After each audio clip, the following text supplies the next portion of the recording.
Welcome back, everybody, to a new episode of Hypertrophy Past and Present. And it feels like I'm 2 hours into recording this episode, and we've only just started. I've had every single technological woe you can imagine, but here we are. Nothing can stop us, and it's an important episode. But before I say why it's an important episode, Chris, I'm going to make sure you're still with me. Are you still there? I'm still here despite the 2 hours of technological woes and pains and difficulties. So, yes, we are both here and we are going to talk about some exciting stuff today. Yes. So before we jump into the topic for today, and a silver area plan. And this is going to be a first for the plan I talk about. I'm going to talk about a female plan. So I've had a lot of people asking for one, and here we go. It's going to come. But before we get into all that stuff, we are announcing that we are launching a certification course. So it's going to be a webinar series that's going to be registration is going to open in a few weeks' time. We're going to tell you guys all about that after the episode. We're going to put out info on how you can register your interest for that. But it's going to be a 12-month-long advanced coaching certification. So we're going to be doing monthly webinars, and we're going to have an option for monthly tutorial case study calls as well, where you can unpack some of the stuff we've done in the webinars and also case study some of your clients. So it's going to be launching the first webinar in April and running for 12 months from there. So this has been something that's been a while in the making. Chris, is there anything you want to tell people about it, or? It's a really exciting project because we've got lots and lots of very cool stuff to talk about. There's going to be a mix of sort of advanced training techniques, some very cool discussions around how we can implement different types of strength training. There's obviously going to be a lot of discussion around how fatigue can create problems for clients and how to avoid that, how to manage that. We're going to talk a lot about stress and negative effects of that on muscle mass, and also how that occurs during dieting and caloric restriction situations. So there's lots and lots of different things that we're going to include in this course that are super, super relevant for people working with almost any population, whether it's a powerlifter, whether it's an athlete, whether it's a gen pop, whoever it may be. There's going to be some very cool stuff in here for you guys. So Yeah. very excited to bring this to you. As Jake says, we're going to be delivering all of the details in the next couple of days, but there will be a email sign up for you to get the very latest information as soon as it comes out. But come what may, we will be launching this at the beginning of April. So whatever happens, it will come out. So very excited about it. Yeah. And what I'm really excited for, because when we started talking about this project, we sort of identified who are the groups of people that we work with, that our clients, like our mentoring clients, work with. And out of that conversation, it sort of evolved to, hey, here's some really key population groups that modern coaches and modern personal trainers are working with. And that I think when you go through normal personal training certifications and normal courses, you're just not equipped to actually work with this type of client. And so it became apparent very quickly that, you know what, there's actually really important, significant population groups that people just don't particularly maybe have the skill set or the knowledge or, the ability to work with those populations in an effective way. And out of that conversation, this entire webinar series has sort of evolved. So Exactly. And I mean, like we've obviously spent the last couple of years kind of working through the fundamentals. How do we talk about training variables like load or rest period? How do they actually work? What are they doing? And everybody, I think, who follows us now understands how those training variables work. In the same way, we've talked a lot about how neuromechanical matching and two joint muscle two joint muscle problem works. And so most people, again, understand how exercise selection works most of the time. So that's the fundamentals of how to build a strength training program for any particular purpose, whether it's, again, athletes, bodybuilders, or, sort of strength athletes like powerlifters. But what we're interested in doing with this course is exactly what you were just saying, which is providing people with the tools and the expertise to deal with more challenging situations, whether it's, the simple hard gainer who just can't add any muscle mass. How do we tackle that problem? What's our process of tackling that problem? Somebody's in a very kind of sustained period of caloric restriction. Again, what are we doing to manage that problem, and why is it done that way and not a different way.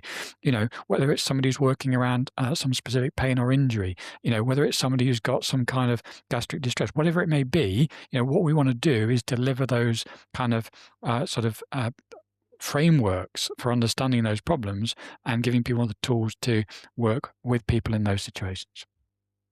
Yeah, and then learning to not just theoretically understand, but also apply it. And that's the value in those Totally, tutorial totally. sessions we're going to be Yes, doing as well. absolutely. Which is why there's both of us here. because otherwise you just get told by me exactly what's going on, and I'll be sitting there going, "Oh, isn't that so exciting that we've understood exactly how it works?" And you'll be sitting there going, "Okay, now we need to go on to the practical bit and talk about how that actually works in, kind Yeah, of what so we're we've going to got do as a result." both. Yeah, exactly. Okay, well, we're going to be telling you guys all about it. So I'm sure by the time you're listening to this, you will have seen something on social media about it. And we're going to start telling you guys all the different topics and everything we'll be covering soon enough. So yeah, jump on our links, jump on our pages, and we'll have links there where you can give us your email and we'll send you more info about how to sign up and when you can do that. Now, today's topic. We are doing I guess, an expansion or a second part, I guess, to what we started talking about last week, where we were talking about how would one develop a program to maximize a body part. And in particular, we were talking about arms. And so this week, we're going to talk about, and in fact, you actually had this suggestion as soon as we finished last week's episode. You said, you know what, we should probably do a glute version of it. And funnily enough, as soon as I posted it online, I was immediately getting questions asking for a glute episode. So you foretold what Well, the my people my would want. inbox filled up as well immediately. I just had a string of people saying the same thing. So, And it was almost all for glutes. I got a few for back. I think I got one or two for chest, but it was almost exclusively for glutes. Yep. So that's what we're going to talk about here. Now, you preemptively said to me, hey, go find a silver era booty plan. And that is easier said than done. And after thinking and scouring some books and finding nothing, I thought, I know what I'll do. I'll go to Reg Park, because good old Reg Park, he was one of the most prolific silver era riders. He had plans for every single muscle group you can imagine. And not only, I thought this was wishful thinking, but not only did I not find a glute plan, I didn't even find a hamstrings plan, which I think is so revealing given what we always see in these plans where there's quads and that's it. So once I saw that and I saw that Reg didn't even have any hamstring specialization plans, I realized I'm not going to find a glute specialized plan. And so the best I can do is find what were female bodybuilders doing at the time. Now, what we've got here, there's something really important I want to talk about glutes, and it's a little bit separate to this plan. And I might come back to it at the end, so don't let me forget. But let's go with this plan first. So this comes from someone named Abby Stockton. So Abby Stockton was probably the most well-known female. She wasn't obviously we didn't have competitive bodybuilding shows and events for females at this point in time. We're talking the 40s. But she was a female strength athlete. She was a female bodybuilder, just we didn't have these events. And she had her own gym, and she was contributing to magazines, and very well-known personality. Now, she was known as a strength athlete, and she was strong. So there were photos of her doing things where she was holding her husband up, arms outstretched. He was doing handstands off her outstretched hands. She was doing holding with a single arm a 50-kilo barbell overhead. So she was able to do pretty significant strength feats, which I think is worth keeping in mind when we listen to the type of plan that she then espoused or sort of recommended. So I'm a little bit skeptical that maybe what we've got here is not exactly what she was in fact doing to build her strength, but I think it's hopefully interesting nonetheless. So this was a lower body focused plan. And she does talk about training full body, but what we've got here is specifically a lower body portion of that plan.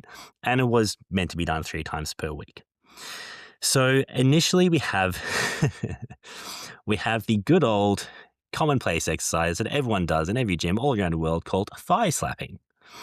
Now, this was kind of a warm-up, so we're not going to get too caught up in exactly what thigh slapping was, but essentially, if you can visualize this with me, you would begin by lying on the floor with one arm. So sort of supporting yourself with one arm and having your chest and your shoulders and your torso up off the floor and your legs lying flat on the floor.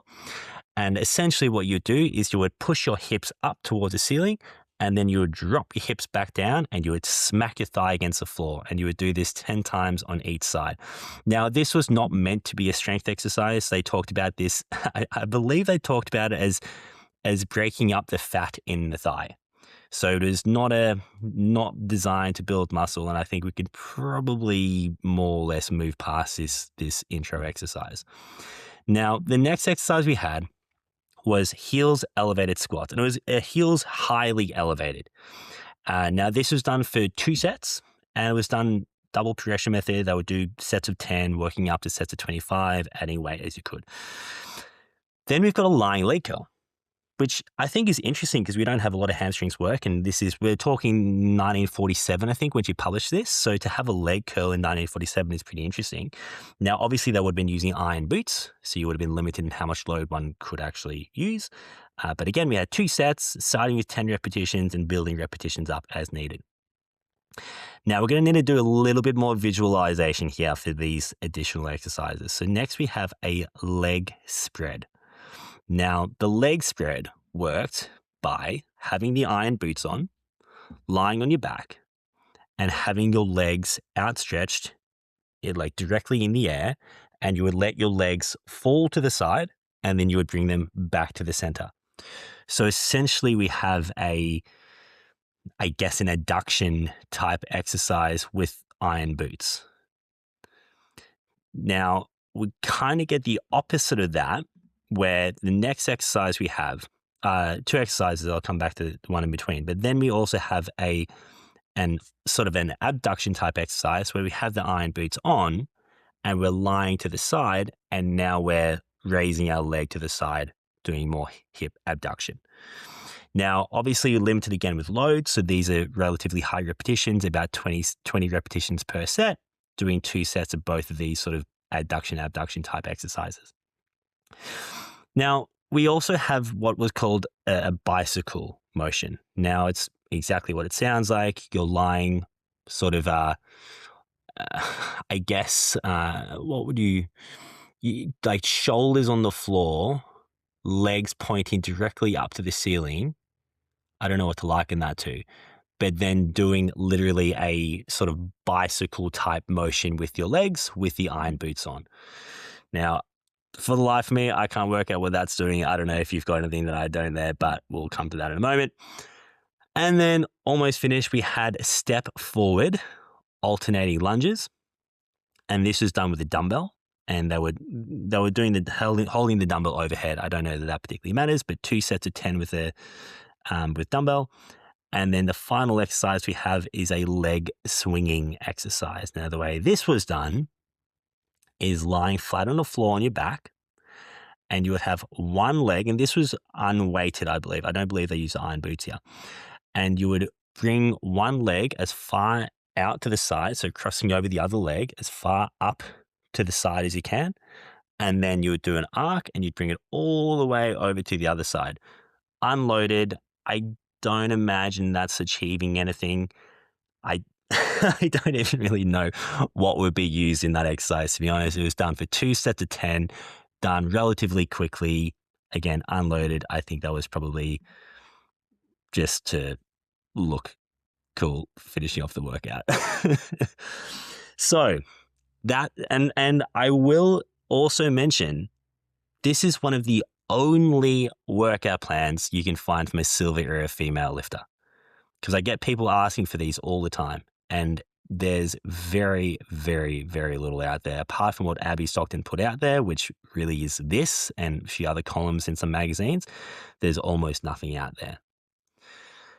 So, are you going to go emulate this workout in your next lower body day? Yeah. Highly unlikely. Who am I kidding? You don't have a lower body day. So, I do actually do lying leg curls. Okay, there we go. We've got one. So I do actually have one out of all of this. Okay, let's just try and summarize what this would look like in a modern gym. So we've got a heels elevated squat, which, some people use anyway, but basically it just allows you to get a little bit more kind of depth. So ultimately, it's probably going to be a relatively deep squat. And then we've got obviously the lying leg curl. We've got, which is easy to understand. We've got lunges. Again, relatively easy to understand. Hmm.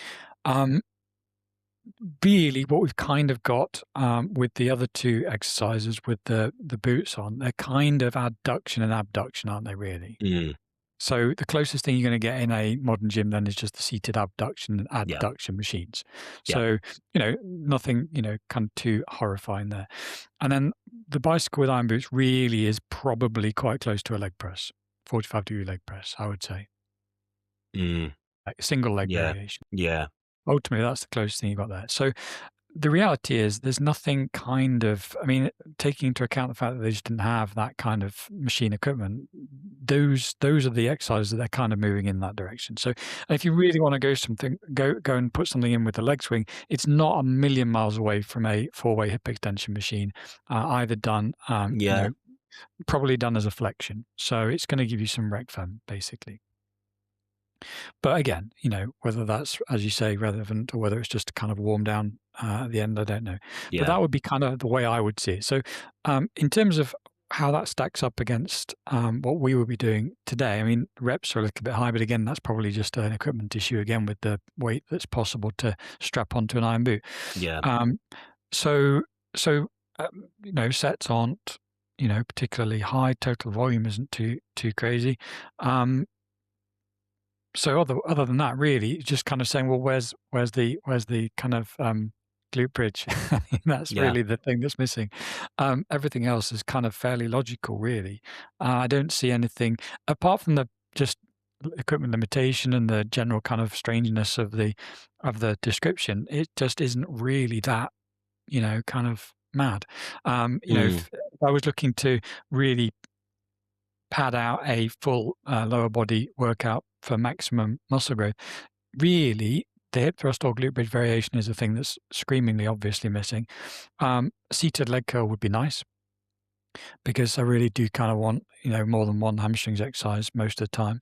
But the reality is, I would probably drop the lunge because I think you get more muscle damage than you really need. But everything else would probably be in there. Mm. Mm. Yeah, I think if you take out the thigh slapping, you take out the leg swinging, you take out the bicycle, Well, you know, honestly, the bicycle really is just a leg press. I mean, that's yeah, what they're doing. yeah, in a very awkward position where you're kind of doing this headstand kind of thing. Yeah, yeah, it is But interesting. I just see that as an equipment limitation. I don't think we need to read too much into that and say that they thought there was anything special about that. Yeah, I suppose the downside is they obviously had leg press, right? Like they were doing this with barbells, and it's frustrating that she wasn't doing that as the option here. Like that they had I selected actually the think that's iron the boot. sign of I think that's a sign of a fully developed survival mechanism. If somebody who understands that you don't really want a loaded barbell on your feet above your head. I think anybody who's doing that was certifiably insane. So honestly, I'm not sure that it says anything bad about this program whatsoever. I was impressed to see the abduction and adduction work because I haven't seen that anywhere else in the silver era as far as I can recall. Like obviously you're going to get hip hinging and squats and whatever else. But in terms of trying to isolate it more, this is the only time I ever saw that. Now, you made a point about a hip thrust, and that's what I wanted to return to. So I have scoured far and wide trying to find any evidence of any of these silver area lifters doing any form of a hip thrust. And there are some variations of, I believe they would call them like a wrestler's bridge, where they're kind of doing almost like a hip thrust motion, but usually they're supporting themselves on their neck and not on their upper back. But what I have found, I don't know if you've heard of this, is a belly toss. Are you familiar with the belly toss? So the belly toss was basically fully a hip thrust, or well, I should say glute bridge, except the only difference is once they push the bar up into the top position, they use the momentum to then pull the bar overhead.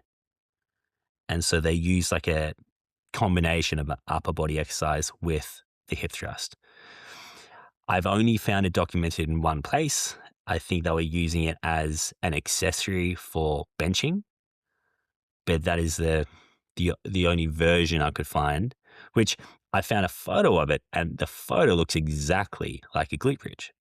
So I don't know if they didn't know that they were getting glute work out of it, if they just didn't mention it, if they didn't care about glutes, but it is interesting that there was just such little glute hamstring focus up until at least the golden era emerged. Yeah, totally. But I think where I'm at on that program is that, yes, when you first sent it me, I was like, what on earth is this? But actually analyzing it and just taking into account equipment limitations Mm, and things like that, it's not actually as bad as it looks. There's some pretty fundamentally solid kind of ideas in there. And really, as I say, the only thing that's missing is the glute bridge or hip thrust variation, and then some kind of different hamstrings exercise, because a lying leg curl is not really going to do everything. So yeah, I think that's pretty cool. yeah, and the volume's good, like you said, 2 sets, and she's starting off with about set to 10. Nothing there's too crazy. Yeah, I think I agree with you. When you first see it, you're like, what the hell are we looking at? And then when you go a bit deep, you're like, oh, a lot of this makes sense. So what would you do differently? Or would you just do exactly this and add Well, in the hip thrust? obviously this is a lower body workout, and we're kind of talking about glutes today Focusing as the specifically kind on of glutes, yeah. focus. So really, I just kind of want to um, sort of give a framework for how I would approach the concept of glute training, really. And then there's a couple of little rabbit holes that we can go down and talk about some other bits and pieces along the way. So essentially, the way I always approach any muscle group, like we approached with arms training last week, is just kind of say, well, how many kind of areas am I dealing with? Because a lot of the time when you talk to someone about glutes, they do. I mean, they're kind of aware that there's like the glute max, and then they go, oh yeah, okay. And what about other kind of muscles like the gluteus medius and stuff? I'm not going Mm, to talk about those today, but that's generally the way people think. They're like, oh well, are we talking about just the glute max, or are we talking about other stuff as well? Um, but the reality is that you can actually subdivide the glute max relatively kind of easily. And there is kind of a very clear upper division away from the lower division, where you kind of got the top third is kind of more upper, and then the bottom 2/3 is kind of more lower. Some people have even gone as far as, and there's a recent study that came out just a couple of years ago, I think, where they actually looked at it in 3 separate regions. Very, very much the way that you kind of get analysis done of things like the pec and the lat. So when people are talking about the pec, they do kind of either go, clavicular and then sternocostal, whereas the reality is you should say, kind of clavicular, sternal, and costal, because they are actually 3 separate divisions. But given that sternal and costal are so fundamentally similar in many ways, most people just say sternocostal. And you get the same thing with a lat. People just go, okay, thoracic, and then, lumbar and pelvic. And then it's like you end up saying lumbopelvic. Incidentally, that's why I do kind of repeatedly refer to them as, lumbar and pelvic, and not lumbar and iliac the way some other people do, because the literature literally does combine lumbar and pelvic and call them lumbopelvic. And you lose that if you start calling them iliac. Nobody knows what you're talking about. So ultimately, terminology-wise, what we see is this tendency for the top region to be kind of separate and have a very distinct function. And then the other 2 lower segments tend to they do have slight differences, but they are so similar that people tend to group together when they're doing anatomical or EMG analysis. You get exactly the same thing with the glute. You get this upper region, and then you get 2 kind of lower regions. Most of the time, people just group those 2 lower regions together and call them lower. But as I say, there are analyses done where they kind of separate that middle one out as well. Honestly, I don't think it makes a lot of kind of sense doing that, because it really doesn't do anything, as far as we can tell at the moment, really vastly different from what the lower region is doing. So, okay, that's kind of like just basic intro into what we're dealing with in terms of regions. Broadly speaking, the upper region is the only region that has an abduction function. So when we're doing any kind of abduction of the hip, you're going to get upper region activation in the glute. You're not going to get any lower region. You might get a little bit in the middle, as in the top top of the lower region, but you're definitely not going to get any at the lowest end of that. In fact, the lowest part of it is probably moving towards being an adductor rather than an abductor. So ultimately, you're not going to see anything there. But then when you kind of look at that as a in practical contexts, generally speaking, there are other pretty solid abductors as well, like the glute medius. So a lot of the time, the upper glute max isn't going to be the prime kind of candidate for the brain to use in those situations. It's always going to prefer to use the glute medius or something else. If we actually sit down and end up in a kind of flexed hip position, then you do actually get more upper glute max involvement and less glute medius. So ultimately, that's the kind of way that we would go about starting to push activation towards the upper glute max with an abduction function. And ultimately, that is why a lot of people say, well, can we lean forward and make that even better? And I'm like, well, maybe, and I say maybe because all the time with moment arm data is that you're limited to what data exists. So you have to go and look at what data is available to you and then say, okay, maybe I can extrapolate a little bit outside of this range of motion. But if I start to extrapolate too much, then a lot of the time with moment arms, they do go in a given direction and then they start to taper back the other way. So if I'm looking at moment arm changes over a range of motion, classically, if I look at moment arm changes over a range of motion in something like the elbow flexors, the leverage is increased pretty kind of linearly through to the end of range of motion, but they do kind of taper off again right at the top end. A lot of the time, moment arms will go up to a peak and then start coming back down again. So if you're looking at multiple moment arms going in different directions, you want to see which one has the best leverage at which kind of point, you can extrapolate a little bit past the kind of available data that you've got. But if your data stop at 60 degrees and you want to say what happens at 120 degrees, then I'm sorry, you're kind of hallucinating. There's no way you can know what that's going to be doing in that particular scenario. But if you want to, kind of push up to 90 degrees from 60 degrees, I'm listening. I'm like, okay, I can get that. So I think ultimately when people are saying, leaning forward is going to get you even more glute max, I'm like upper glute max in an abduction exercise. I'm like, maybe, but I'm not confident that I could extrapolate that far from the existing kind of data range of motion that we've got. So that's kind of where I'm at. And so I'm not arguing with people who say that they think that leaning forward is beneficial. I'm saying it very possibly could be. I'm not confident pushing the existing range of motion data that far at the moment. So that's kind of where I would see abduction, seated abduction should give you pretty decent upper glute max kind of contributions, therefore training effects. But whether or not leaning forward is going to be substantially better than just a 90-degree position, especially if it starts to reduce stability, I'm kind of on the fence on that one, really. So I'm not, as I say, I'm not disagreeing with people who want to do it, but also I'm not kind of being supremely confident about recommending that people do that particular kind of body position in that exercise. Is all that kind of hanging together? Yeah, absolutely. So how would you compare seated to standing? Well, in standing, you're going to lose an enormous amount of the upper glute max's involvement in the abduction movement. You're going to get mostly from the glute medius instead. I mean, ultimately, if people want to train the glute medius as well, then that's a great way to do it. I mean, do the standing position or the lying position. I mean, you can do some pretty good loading of the glute medius in that particular kind of movement. It's a very common rehab movement. Have at it. There's no reason why not to if you want to do that, but it's not really going to be an upper glute max exercise in that context. That's interesting because it essentially you're saying, obviously that's going to depend on whether you need it based on your goals, but those two exercises are not redundant if you did them both. So No, someone not could at actually all. have both a seated and a standing abduction exercise. Yeah, totally. Absolutely. I mean, I mean, in the same way that adduction does that as well. I mean, ultimately it's definitely kind of, it's definitely a valid approach to include both of those kind of exercises in a program. I don't see if you do actually want those different muscle groups to grow. I mean, not everybody does, and so that's totally a matter of a starting point for the program.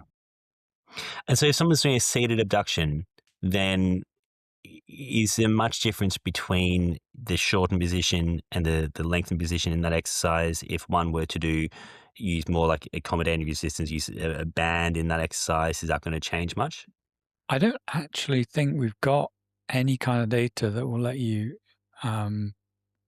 see that. I don't think we've got range of motion across all of that spectrum. So this is the problem we have in moment times. You get the Mm. basic data, you get anatomical position, but you don't necessarily get other stuff as well. So we've got nice data for standing hip abduction and all the range of motion through that. Yeah, absolutely. And actually, there's not an enormous amount of difference there, but you don't have the same thing for seated. Um, Mhm. don't have the same thing. So Mm. yeah, It's a shame because um, I do like using a band in the seated abduction because obviously the limitation for a lot of people is going to be load. And yes, you can get a gym pin or whatever, but a lot of the time, if you're just using a stack, there's going to be a lot of lifters who are going to be limited doing, 15, 20, 25 repetitions, and load is just going to be the problem there. So a hack I like to use with a lot of my clients is to add a booty band to it. And like you've just said there, we don't exactly know what that's doing. So it is the limitation of some of the data, isn't it? oh, totally. That's what as I say, that's what you're always going to see um, in any moment time data analysis. Mm. You're going to have you're going to have the basic kind of planes of motion from the anatomical position, and you're not going to have a lot else. But I mean, ultimately, in from the standing position with abduction, you're either working the TFL or you're working the glute medius. I mean, those are the kind of the two that you're going to be working. So if you're working one end of the range of motion, you're going to be working one. You're working the other end of the range of motion, you're working the other. So and though you're not, but there's no scenario where you're really going to be working the upper glute max. So that's not kind of relevant for our purposes today. So if you've got a seated abduction in, is that kind of all you need there for upper glutes then? I think that's a really, really solid exercise for the upper glute. Yeah, I do. I think that ultimately it will get worked in other exercises where you're, training the glute in hip extension. But generally speaking, the middle and kind of lower parts of the glute, call them lower glute as a whole, are going to be the sort of the contributor that's bigger in the kind of the hip extension exercise. I mean, all of glute will do external rotation. I mean, that's something that is absolutely kind of under appreciated, I think. I mean, the whole glute does external rotation, but um, external rotation is just tough to load. I mean, that's kind of why people end up doing the kind of high rep stuff, or they start chasing, metabolic stress or something. It's not necessarily a great idea. But ultimately, that's just an equipment limitation. But yeah, I mean, Mm. external rotation, absolutely, the whole glute does it, and it does it well. Maybe a few little bits of difference between upper and lower, depending on the kind of maybe the range of motion or whatever. But fundamentally, it's a solid hip. Really solid hip external rotate. So practically, though, we're going to be stuck with hip extension. So essentially, we're going to look for parts of the range of motion of hip flexion where the glute has best leverage, and everybody knows that that is in the fully extended position, even slightly hyperextended. So that kind of means exercises that give you peak effort in that position, it's like glute bridge and hip thrust, are going to be the best kind of way to maximize recruitment of that muscle group. So you're going to get a massive amount of lower glute, and you're going to get some upper glute as well. Is it worth going to the differences between a hip thrust and a glute bridge? Sure. I mean, this is really cool. And again, this is one of those areas where we can kind of make some steps to understand what's going on. And then you enter a bit of a here be dragons territory where it's a little bit unclear what's going on. So basically, if you kind of look at the hip thrust, obviously I'm going to use some definitions here. If people don't agree with the terminology, it actually doesn't matter. They can just kind of call them whatever they want, but I'm just going to say that hip thrust has the back on a bench, and therefore the body position is parallel with the ground in the fully contracted position. So in other words, kind of in that sort of body straight with a 90-degree angle at the knee when you reach the top position. Now, if you measure the distance between the barbell on the hip and the knee joint, then what we're going to very loosely call the external moment arm of the barbell on the hip is going to be the length of the femur. Now, again, some people kind of biomechanically look at that and they go, don't think that's fair to call that the external moment arm because you've got a position of support of the back on the bench. I don't actually care. When you see what I'm going to do in a moment, it doesn't really matter that much.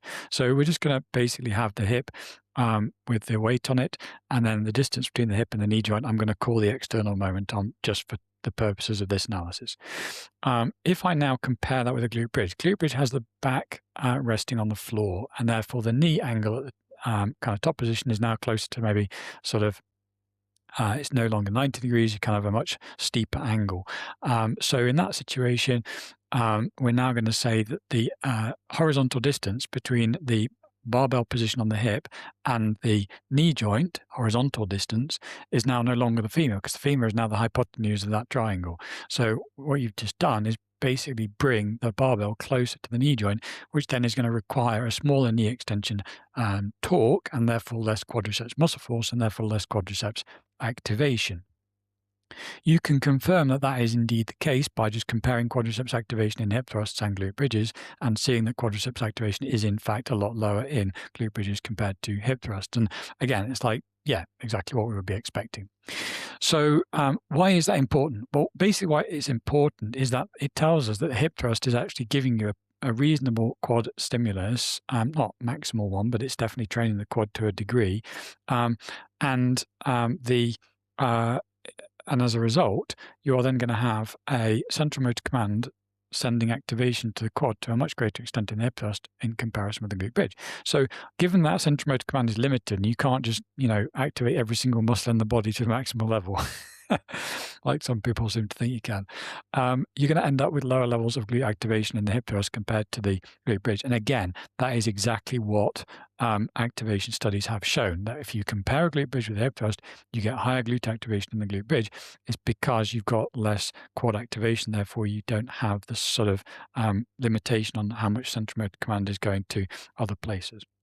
So honestly, if I'm thinking about training a glute kind of to the maximum extent, I'm much more likely to want to encourage people to use a glute bridge as long as it's comfortable. I mean, if people are very uncomfortable doing the exercise, then it's obviously going to limit their performance. But if they're comfortable doing a glute bridge, I'd rather they do that than a hip thrust, simply because they are going to get more glute activation because they've got less quad activation. Yeah, and you made a good point there that it's going to come down to an extent to comfort and how that exercise is going to feel for the client. It's an exercise I like to program when I can, but so many people will complain that it's just too uncomfortable. They need to use so much load for the glute bridge compared to a hip thrust that it just becomes unfeasible. But for some people it works. Yeah, so it just depends. And you can fold up multiple yoga mats and you can chuck on the pad and you can do lots of things to pad it. And for some people it'll be okay. I want to ask a question on that point because you've just said there that the hip thrust is going to involve more quads, but so many people are going to listen to this and be like, no. When I do a glute bridge, I feel my quads more. There must be more quad involvement in that. Can you cover that? No, not really. I mean, what do you want me to say? I mean, Well, it's I'm like, assuming what's happening is just the angle of yeah, maybe the they're knee, feeling and so a there's just more stretch stretch in the or quads. something. Yeah, I don't know. I mean, but ultimately there isn't more. no. There isn't a higher knee extension torque, and there isn't more quad activation. So No. So I think the point there is that sensation does not always correlate with activation. And just because you're feeling a stretch in your quad because of the angle of the knee joint does not mean that you are in fact getting more quadricep activation in that exercise. And that is probably the exercise I hear this with most, where someone would be like, oh no, but I feel X muscle in this exercise, therefore it means Y. It's like, no. All that's happening, I think, is you're just feeling a stretch in your quad. Now, is it worth, because you've mentioned external rotation, what would happen if one were to do external rotation while performing the hip thrust or glute bridge? Is that worth doing? maybe. So we've got a little bit of EMG data suggesting that an abducted hip and or an externally rotated foot, so kind of trying to externally rotate the hip to a degree, I'm not sure how successful that's going to be, is likely to increase glute activation in a hip thrust context or glute bridge context. Again, if you think about it, if you kind of move to a more abducted hip position, you're doing something similar to going between a hip thrust and a glute bridge, or from a glute bridge to a hip thrust and back again. You're basically reducing that distance, that horizontal distance between the barbell and the knee joint in that plane.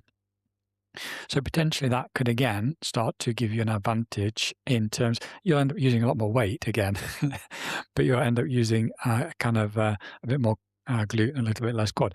Uh, Also, you just have to be aware that in some of these glute EMG studies, they do tend to have a kind of habit of putting the activation electrodes quite high up on the glute. So it's possible that what you're seeing with the external rotation or abduction is actually a movement of activation from the lower glute to the upper glute. That could be the case as well. So again, we've got to be aware that sometimes EMG is giving you information that is, I mean, totally valid Mm, information. It's just that our interpretation of it may not always be perfect if we ignore exactly where the electrode placement are, kind of being done. So that's one of those things I'll be aware of. So yeah, I think it's interesting to play around with foot position. I don't think it's going to create a hugely problematic effect, but honestly, most of the time, I think that the simple glute bridge with kind of shoulder width position feet is probably going to be more than satisfactory for the lower glute for most people most of the time.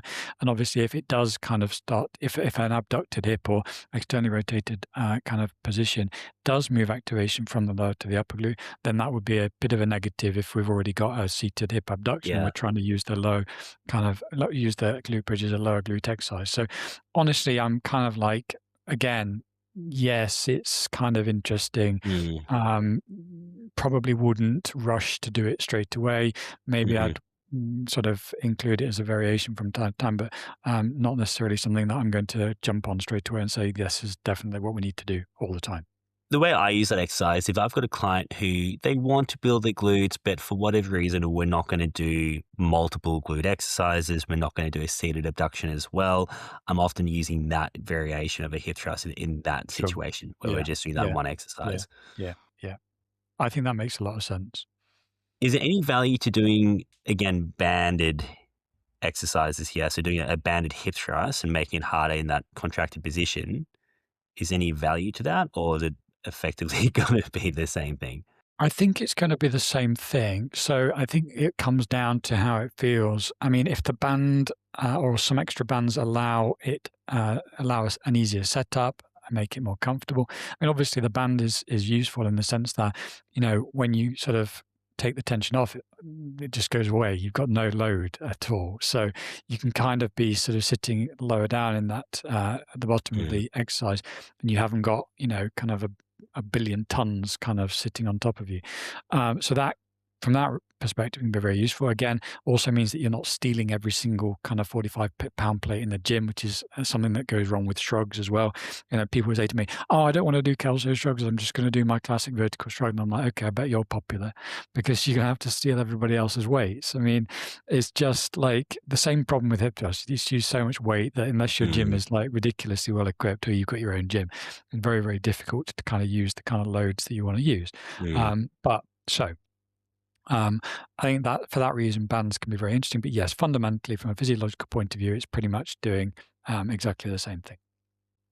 So that is basically then we've got our really good exercise for the kind of upper glute, a really solid exercise for the lower glute, and again some variations in that. We don't have to do glute bridges. You can do hip thrusts. You can, again, move feet in different positions. It's not, none of those things are kind of like make or break. They're all kind of just small tweaks, really. I just want to talk a little bit then about stretch position. So basically, the glute has its best leverage in the contracted position. As a result, the active length tension plateau has migrated to that position. I'm just going to give 2 minutes on this. So I answer this question like literally every 2 or 3 weeks, and then somebody else asks it again, and I'll answer it again.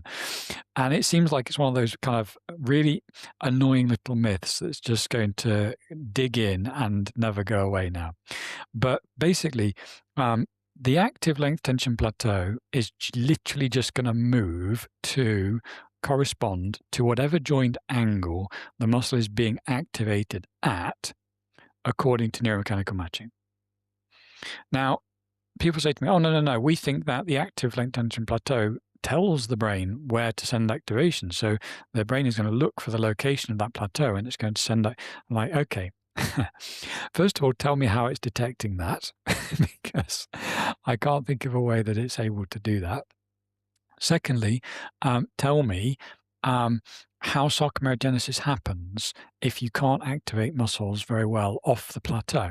If you constantly activate muscles on the plateau, you aren't going to get sarcomerogenesis and you aren't going to get sarcomere loss. You're just going to literally keep the number of sarcomeres exactly the same all the time.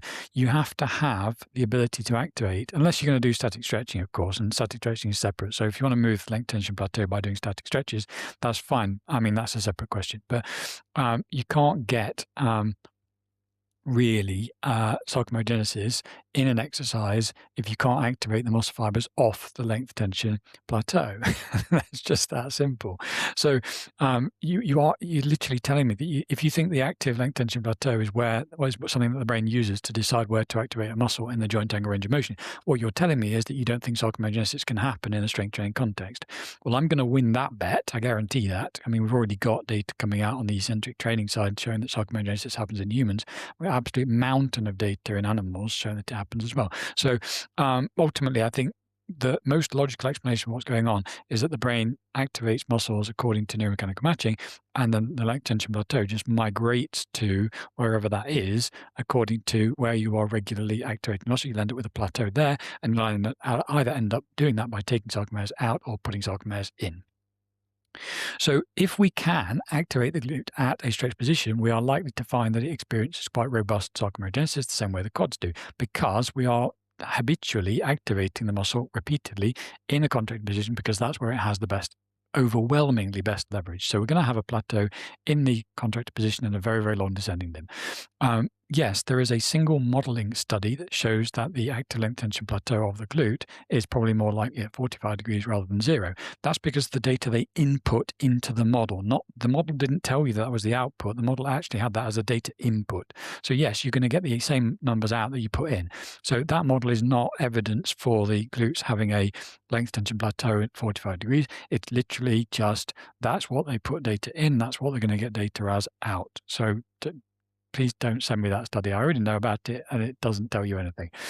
So basically, we've got a plateau at the contracted position where the glute has best leverage, and then you've got a really understanding limb. So can we activate the glute in a stretched position? And this is a really interesting question, because ultimately, we've got some studies showing that you can get pretty meaningful glute muscle growth from things like squats and leg presses. So, is that actual pure hypertrophy? Are we getting hypertrophy of the glute in that position, or is it a lot of sarcomerogenesis and some hypertrophy?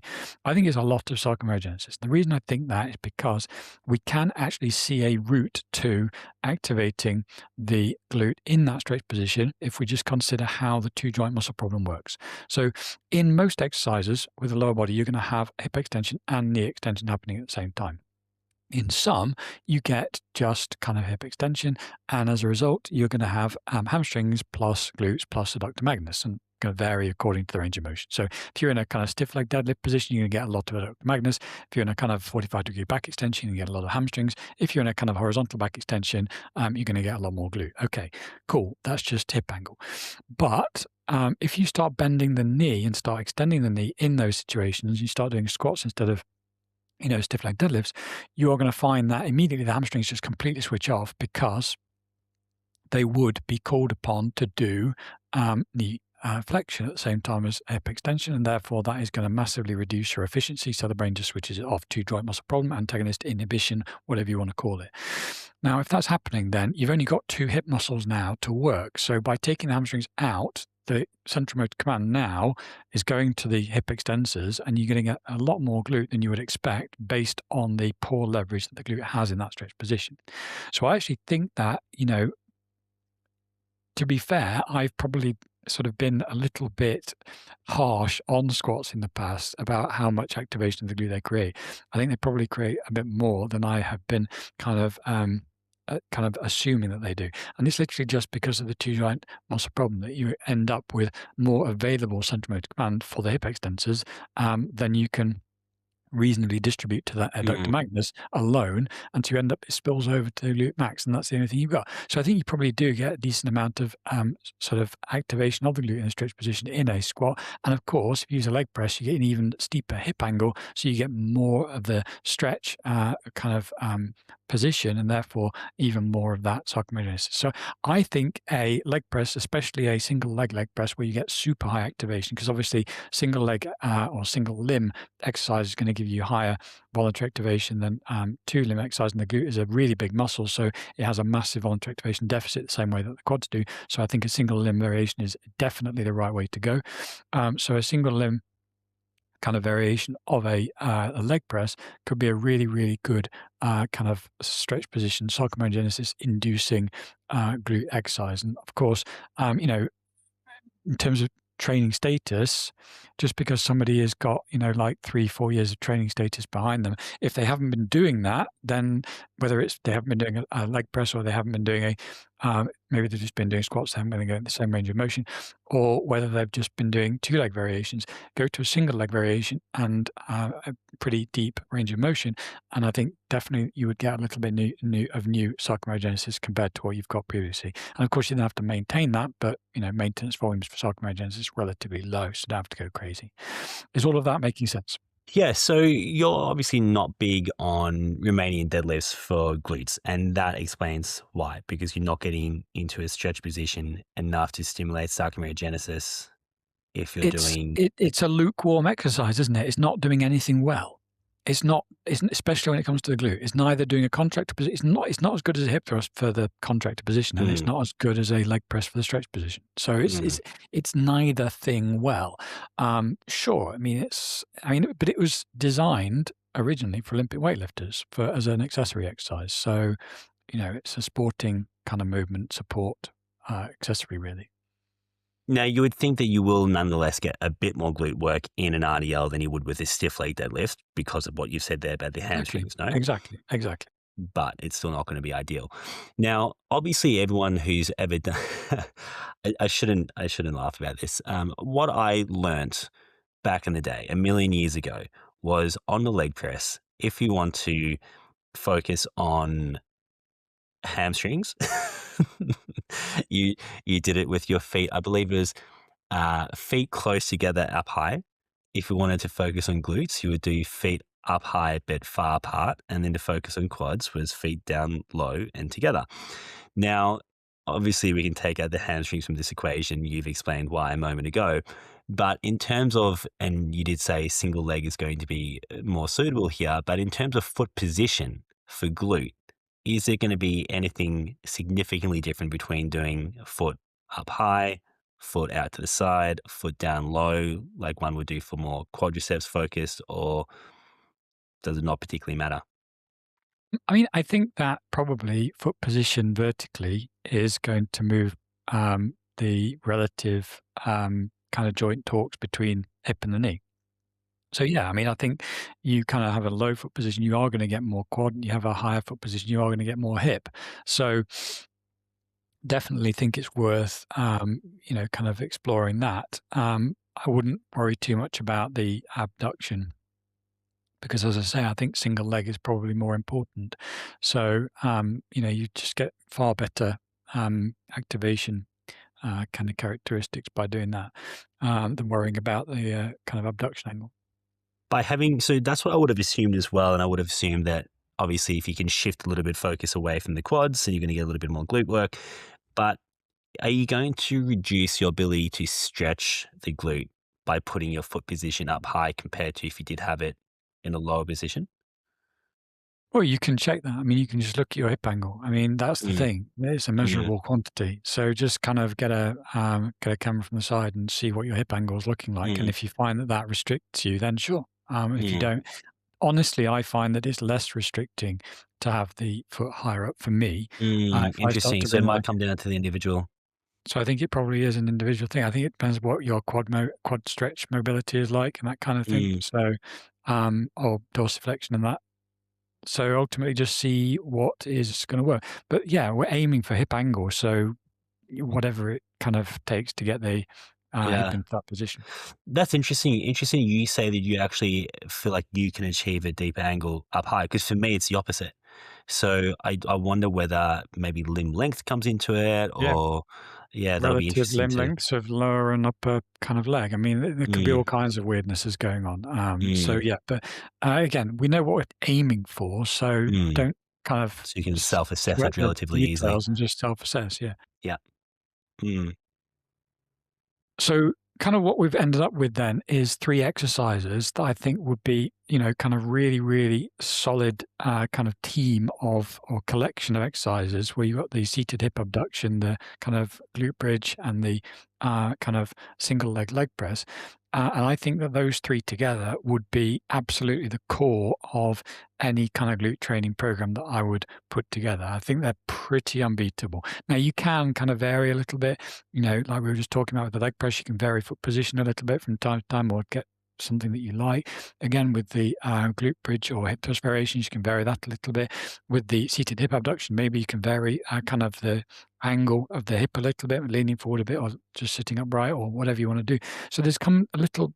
There are some variations in there within each category, but fundamentally, I think that would be where I would go.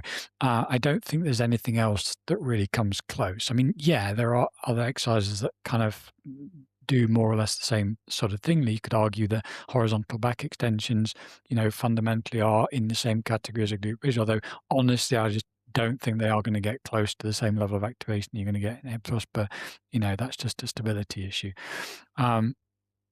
And again, like you said, there's RDLs that you could argue are kind of starting to get close to squats, but I don't really think they get all the way there.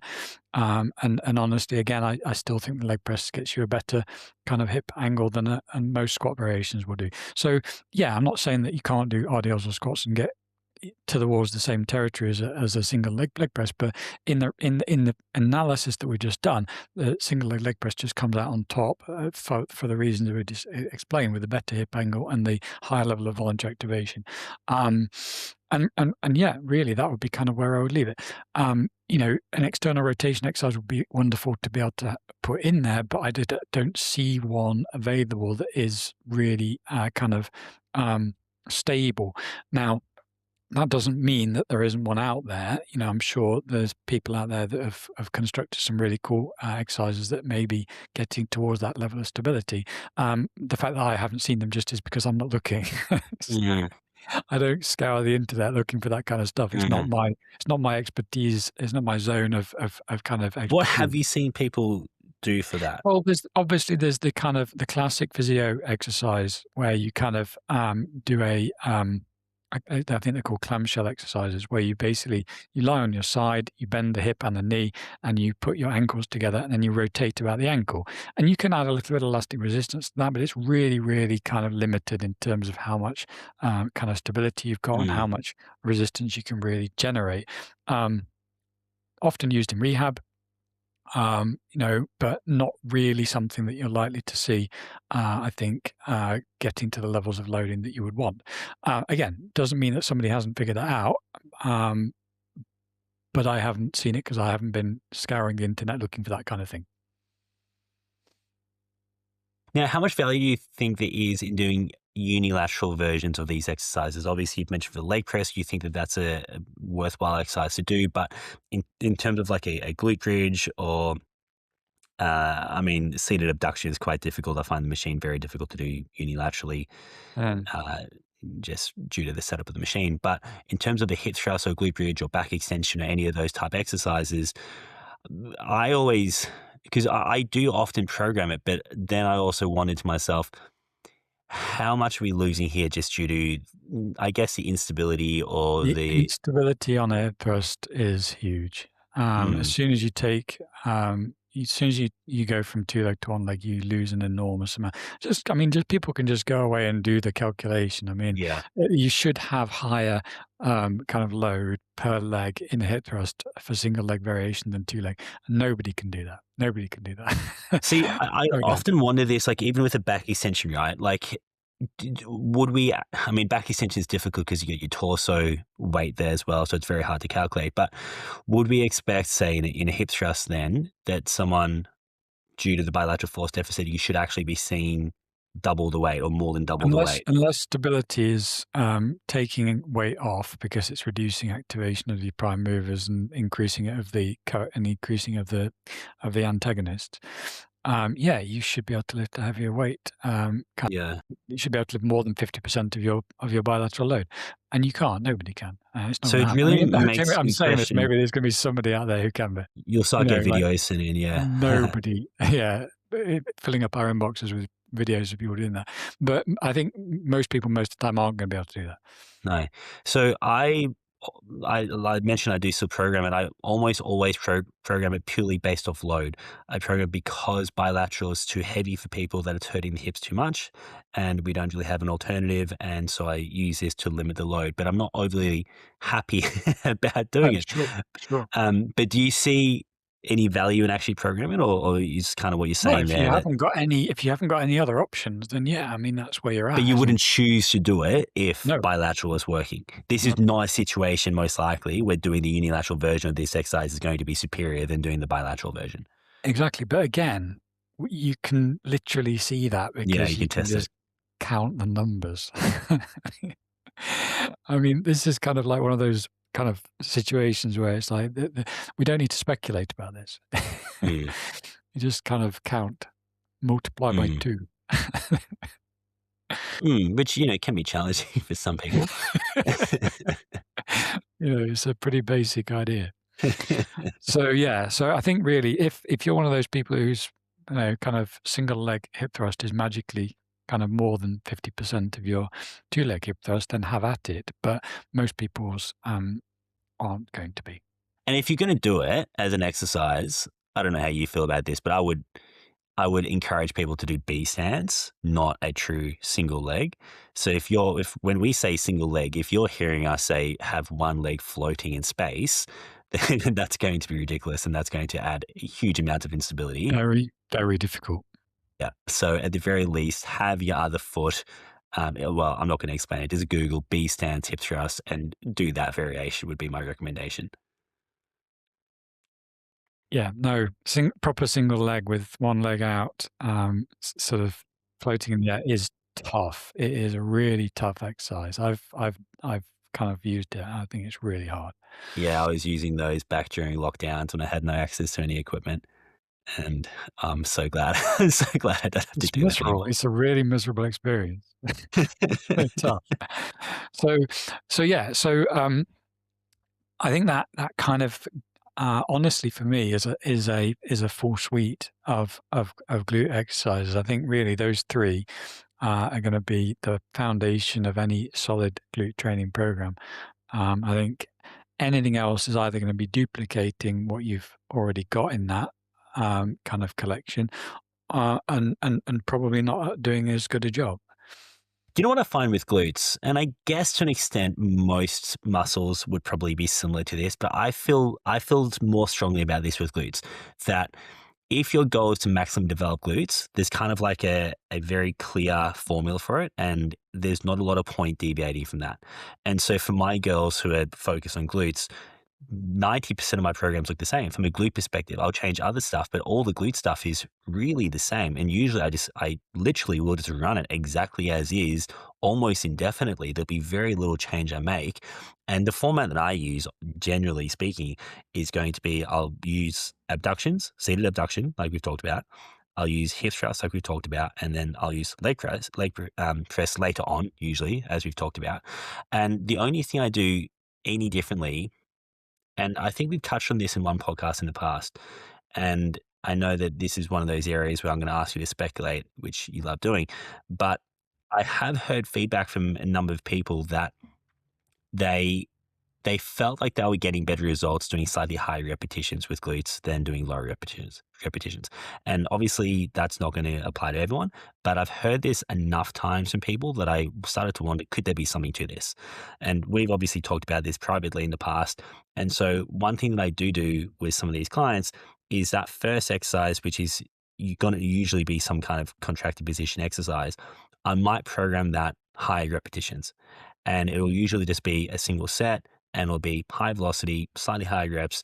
And that I might not even use per se as a hypertrophy exercise. I may even then give them that same exercise later in the workout with a heavier load, but I might be using that first exercise literally to get a pump and just to actually influence internal moment arm length of the glutes. For some of those, you're laughing at me because you're No, I'm not with this laughing. I'm just close. like, this is a speculation. You're right. I Uh, wondered that. I thought, it, yeah, it that's why is he's laughing at me perfectly. because. It's a really interesting idea. No, you're right. I mean, yeah. I mean, it could well create a shift in the way that the brain sees the muscle working relative to the other muscles, and therefore gives you a bigger priority. You know, I think if you do that consistently, it has a chance of working. But And it's not the kind of thing I would just do for a phase, right? I'm not going to say to someone, hey, go do this for 4 weeks and let's hope for the best. This is something I'm normally doing for 3 to 6 months. that's what I'm saying. So, like, if the brain repeatedly sees that muscle being larger and therefore having better leverage every single time it does the exercise, then I think it has a chance of creating some kind of, kind of new coordination pattern based on Mm, that data. Um, it's just if people are doing it and then not doing it and then doing it and then not doing it, yes. then it's going to be less of a consistent signal. But, realistically, yeah, it should work. But I've got no data that I can kind of point at and say, "Yeah, look." I mean, it's worth kind of mentioning that there is motor learning data that uses the glute, showing that if you do kind of what amounts to kind of glute squeeze kind of exercises where you kind of just trying to do an internal kind of focus or mind muscle connection, where you're kind of really contracting the muscle as hard as you can in a single joint, single limb position, then the brain starts to kind of use that muscle more in a subsequent kind of multi-joint exercise like a hip thrust, potentially also maybe something like a squat. So, there is kind of that, whether that's unique to the glute or whether that's just kind of something that you can kind of do with any muscle, I don't know. But you can start to influence these things, especially non-trained people, and whether that is, just because Mm, people have got it. Because ultimately, we talk about, I talk about how neuromechanical matching works, but you have to bear in mind that neuromechanical matching is based on the brain collecting information as you mm, go and then starting to implement that. So ultimately, you can have scenarios where, coordination patterns are habitual and you are doing something in a different way. From the way you would predict. But as your coordination pattern refines and the brain starts to use the muscles in the way that it figures out is the best way to do it, you'll end up more or less with a, kind of fairly predictable kind of movement pattern using the muscles that you're expecting to use. But you can get variances to start with. And I think maybe is the glute doing that because it's habitually kind of been used in a different context, in a different way, and therefore the brain tries to apply that. I don't know. I mean, there's stuff there that we don't know. But yeah, I think maybe there's a role for either that kind of muscle pump or maybe kind of a sort of mind muscle connection mm, in sort of, especially in non-trained people, if you find that they're not able to kind of feel like they're getting much glute work in the exercises they're doing. So if you're programming a hip thrust and the person's like, I just can't feel my glute in this, I think it is worth playing around with the mind muscle connection a little bit, mm, or as you say, maybe some muscle pump type stuff. It's not necessarily something that's going to work or not work, and mm, just try it. It's not the end of the world. mm, But there's definitely enough kind of indications in the literature that that is something, there's something interesting there. And I'm being a little bit vague because I'm trying not to kind of, ultimately, this is actually useful kind of just insight, because one of the things that I try to avoid doing is drawing a conclusion before I've got the information necessary to draw that conclusion. Because I think what happens if you draw a conclusion too early, mm, then you become emotionally invested in that mhm, conclusion, and then you have to kind of then wriggle around any future data that mhm, comes out that then disagrees with that conclusion. You end up just kind of digging yourself into a gigantic hole, and eventually just get buried by all the new data that's contradicting your position. Whereas the longer you wait before you commit to a conclusion, the more open you are to new information, the more accurate your final solution to whatever problem it is that you're kind of addressing is going to be. So if you're trying to figure out how these kind of data points fit together in terms of like kind of why have we got this data suggesting that I can kind of do contract maximal effort glute contractions, and that somehow changes how the glute's working in a multi-joint exercise later on. If I say, well, I'm not actually sure how that works, then when new data comes out, then I can fit those pieces together and I can construct a kind of model or framework that gives me a really valuable kind of tool in the future. If I commit now and say, I think this is how it's happening, and then Mm. like three months time, another piece of data comes out that's completely the opposite. And actually, if I was able to put the two things together, I get something really interesting. Now, at this point, with that commitment that I've made to the wrong conclusion, I'm stuck, and I'm just I then just have a kind of like an emotional react. Or I don't, but whoever's done that has an emotional reaction and kind of sort of runs away and looks at something else instead because they don't want to look at the thing that's upset them. So I think it's really important that if like there's data that's interesting, we can say, yeah, it's cool, really interesting. I'm not going to commit to explaining how I think that works right now because I honestly don't know. And if I do commit, I'm going to make a mistake and then I'm going to be in trouble later on. Does that make sense? Yeah, absolutely. Yeah. I mean, ultimately, I think you said in the past, a lot of decision making is emotional based first, and then we're rationalizing it afterwards. And that's essentially what you pointing to there. If we make a decision and then we commit ourselves to it. It's one way in which you are creating an emotional problem for yourself later on is to Yeah. make a decision now, whether it's emotional or not. I mean, you can make a rational decision now, but you then gain attachment to it emotionally because it's your decision. And then later on, you then have to unpick that, and most people will suffer, kind of an ego defeat if they do that. So they don't, because that's disagreeable. What I'm saying is, I'm just trying to avoid those pitfalls by not committing to an explanation too early. Um, you know, and this is one of those areas. I really love Mm. that study that they did showing that single joint kind of isometric contraction in the glute caused a change in the way that the glute was used in a multi-joint hip thrust type exercise. And I keep coming back to it and I keep trying to fit it with other information that's available. I can't, And at some point, hopefully I will be able to because I think it's really informative. Mm. So the final question I have for you is when you look online and you look at the type of workouts people are doing, and you see glute workouts and you see workouts for other muscles, often what you might see is that glute workouts tend to be the highest volume workouts of any muscle group.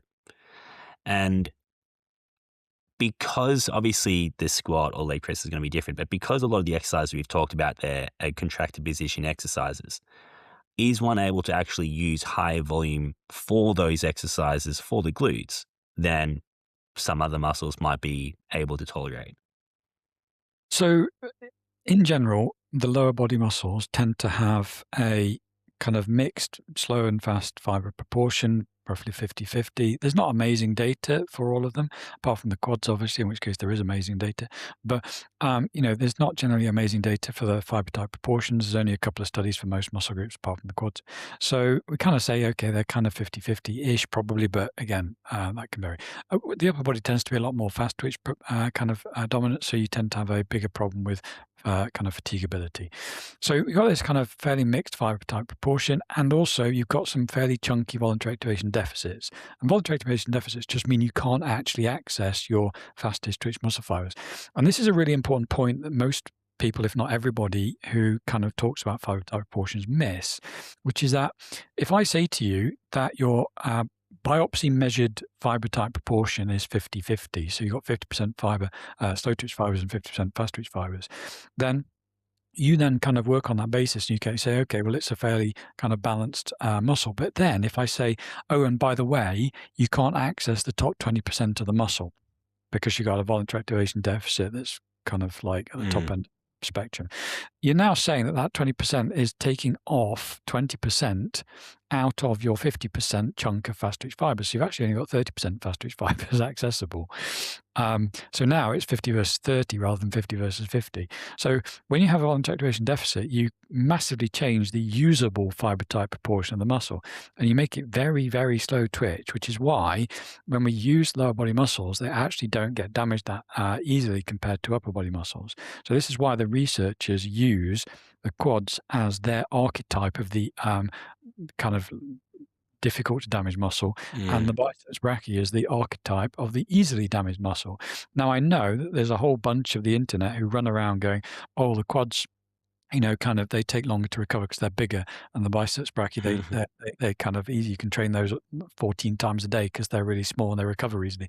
That's exactly wrong because we literally have an entire body of literature devoted to studying differences between muscles in terms of their recoverability, and the quads are literally the muscle that we use as the example of muscles that recover quickly, and the biceps brachii the example that we use as the muscle that recovers really, really slowly. So how anybody doesn't know that is astonishing to me, but I guess they're just not looking at the literature.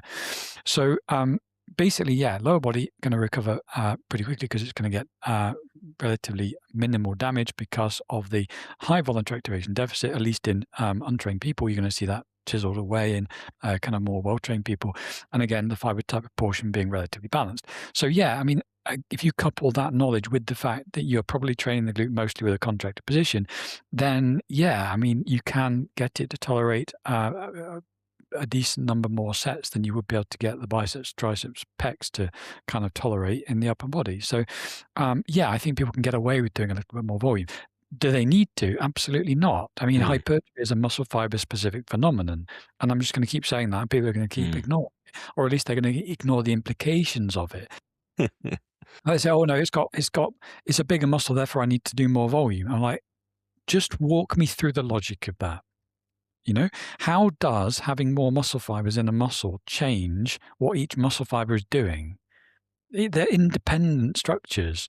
Like the I fact that mean, one could potentially argue that you could maybe require more total number of exercises. There might be an now opportunity. that's totally justifiable because if you've got, but reality is what you're then doing is you're just assuming that increases in size may mean increased complexity. And that's not actually true for the quad. So, but yeah, if you have increased complexity because of bigger size, then sure, you could argue that therefore, but the reality is complexity tends to track function rather than, or functions rather than, so like the quad extends the knee. What else does it do? Okay, I'm stuck now. Whereas you could say like, okay, what does the kind of biceps brachii do? Well, you've got shoulder flexion, you've got elbow flexion, you've got supination. You've actually got a lot of functionality there, and therefore you end up with kind of variance in what the elbow flexors are doing, and also you even end up with variance within individual biceps brachii muscles, like we talked about last week. So the reality is, what you're really doing there is you're assuming that increased size tracks increased complexity, and I'm not really sure that's necessarily true. Mm. Or at the very least, because you've got more volume to play with, you might have more opportunity to, if there were more complex function in the larger muscle, to actually use those total exercise numbers, right? Like if you've got, say, something like the biceps brachii, where obviously they Yeah, damage it's a very nightmare. easily. That's the problem with the biceps brachii. You're like, "I wanna do all these exercises," and you're like, "Oh, I can't because" How do I do all of them? Yeah. yeah. Yeah. Best I can do a single set, but even then, there's probably still more we could be doing. Which is why we ended up talking about a full body A-B split being probably better for most Mm, people in that context. Whereas mm. when you're talking about glute and you wanna do 3 exercises every session, you probably can. That's Yeah, you 3 could probably do everything you want for the glutes, but, but 3 there's just times a not week. as much that you want to do, is there? Well, that's it, and again, this is always gonna be the problem. I mean, like, not every muscle you can kind of get into the sort of shoehorn into the workout structure that you necessarily wanna do. But I Yeah. do think that people could do, like, the same glute workout 3 times a week and just do single sets and moderate loads. Maybe if they're playing around with activation type stuff or like I was talking about, or maybe like an isometric or something, or maybe they're playing around with a pump exercise beforehand, they could do that, and just about fit all of that into a single session every single time. Mm, Um, I think that's probably doable. mm. But what's gonna happen if you start stacking set after set after set after set on top of it, you're just getting access to fewer and fewer muscle fibers as you go through that Yeah. work, whether it's calcium-unrelated fatigue mechanisms or whether it's CNS fatigue mechanisms, you're just losing access to the top end of the motor unit pool by going into those successive sets. And when you look at those responses of hypertrophy to training volume, those second, third, fourth, fifth sets, I mean, they're really, really small Mm. kind of extra growth percentages compared to the first set. I mean, if we say the first set is 100%, then what is it, like 40% for the second Yeah, set, 39, yeah. 39%, and then 22 for the third one? I mean, like already third set is just like a fifth of the size of your first set. I mean, like, what am I even doing by doing that third set? What's the point? You Mm. know? So I think 1 or Mm, 2 sets makes the most sense in that context. And again, mm, that's why I would push unilateral. If you want to do something that takes up more time and kind of gives you a better effect, unilateral is the way to go. Not in the mm. case of the explaining, but you know, No, but I think like an interesting outline could be, say, a cluster for the hip thrust or glute bridge, and then doing single sets for the seated abduction and the single leg press. That's something I quite like, and you might get, 2 sets worth of stimulus with the hip thrust that way, provided that you can use a heavy enough load and it doesn't destroy one's hips. Um, but that's the way I would normally look at volumizing an exercise like that. yeah, I mean, those are definitely valid options. I think that's the way to go. But again, I mean, if you're like doing 3 of these workouts a week every single week, then I don't think volumizing is necessarily at the top of my No, list. no, no. But if you want to get a second set worth, it is interesting when I do program glutes like this. I don't recall ever really having clients who complain about recoverability when we're doing this 3 times per week. Whereas other No. muscles, I do get clients. There'll always be some clients who, even if we do 1 or 2 sets of a particular muscle, some clients won't be able to recover. But glutes, I do find not really a recoverability issue. No, I mean, in all honesty, I've only ever found the adductor magnus to be my lower body muscle that's the limiting factor. Hmm. If I do squats, and I haven't done them before Mm, recently, like, um, I mean, at this point in my life, I'm highly unlikely to ever do squats again. I think like just so much easy. Single leg press for me is definitely the way to go. But I know that if I were to go and do some squats, I would feel it in my adductor magnus following day, and hmm. I'd be definitely uncomfortable. Um, Other than that, I don't really find any kind of issues in the lower body. Upper body, I think, is a different story. I think Mm, the gastric fiber proportion definitely for me makes it a much more kind of mm. difficult kind of problem to solve. Yeah, definitely. I do find hamstrings a challenge if I'm doing them 3 times a week. Mhm. I can do single sets, but Yeah, as soon as I sure, add any more to that, sure. but Yeah. yeah. Okay, great. Any But other pearls? there was one thing I wanted to mention that I forgot to add in when we were talking about the seated hip abduction machine. So, obviously, there's some people who don't like it. There's some people who say they find it uncomfortable, and I'm like, okay, well then you're going to have to find something that isn't uncomfortable and work with that Mm, instead. And I mm, don't know what that would be. And mm. sometimes, and just to be clear, it's not my responsibility to find that. I'm not like the exercise creation guy. I'm I'm the muscle physiology guy. So like, okay, I can tell you how these things work, but don't come asking me for the replacement exercise for the sole gym exercise that we have available for that particular muscle region. So, I'm not ashamed to say that it's not my area of expertise to come up with creative solutions It to seems to exercise. just not care about it. It took me a while to work this out because for about 2 years, I'd come to you and I'd expect you to have these, Frankenstein sort of versions of exercises that would perfectly target this little region of a muscle. And it was like you'd never paid any attention to it. You just It's didn't care about very yeah, it's very much the, kind of I think that this is the dislocation between when, people and I get this a lot in my messages, when people send me a message and I can see from the question that they think they are putting me in a kind of Yes. box that they have labeled and decided what they think I am, and I'm not that. So they Yeah. they they think that I am this, and therefore they send me a question that's geared to that kind of person, and I Mhm. just ignore it because I'm like, "I'm not that kind of person." Um You're basically telling me the same story. You're saying that you kind of put me in a box and decided I was that thing, and then when you asked me a question that that kind of person would answer in that kind of way, and you got a completely different answer, you started to realize that that isn't the way that my brain works. After I got, effectively no answer back about 17 times, I eventually worked out, Yeah, okay, slow learner, but that okay. I mean, you got there eventually. But I think that's a very, very important observation about human nature. We tend to pigeonhole other people and label them as that's what we think they are. And I think if you kind of if people are labeling me as an other fitness influencer who talks about science, they are going to trip up badly when they try to interact with me, and they are going to misunderstand what it is that I'm doing here. Um, I think if they actually just read the FAQ, they'll quickly realize that I'm doing something completely 100% different. I'm not saying that you didn't read the FAQ.